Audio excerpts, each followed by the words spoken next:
NIA प्रमुख सदानंद दाते यांची महाराष्ट्राचे पुढील पोलीस महासंचालक म्हणजे DGP म्हणून नियुक्ती होण्याची दाट शक्यता व्यक्त केली जाते।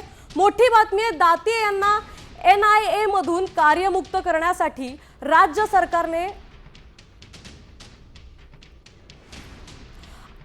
आपले प्रतिनिधी गणेश कवडे अधिक माहिती देत आहेत। गणेश, काय सांगाल या निर्णयाबद्दल?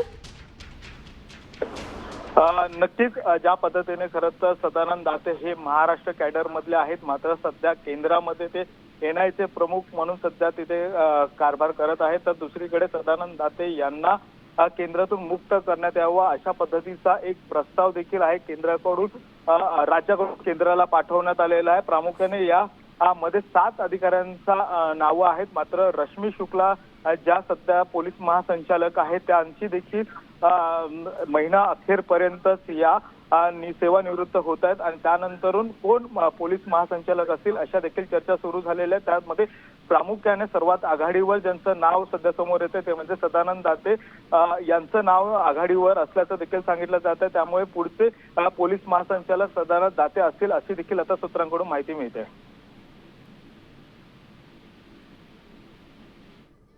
धन्यवाद गणेश, आपण दिलेल्या माहितीबद्दल।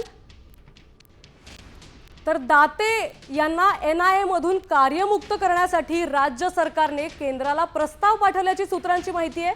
सध्याच्या DGP रश्मी शुक्ला या वर्षाअखेरीस सेवानिवृत्त होणार आहेत। अलीकडे गृह विभागाने UPSC ला पाठवलेल्या 7 नावांच्या यादीत सदानंद दाते यांचं नावही समाविष्ट झाल्याची माहिती आहे।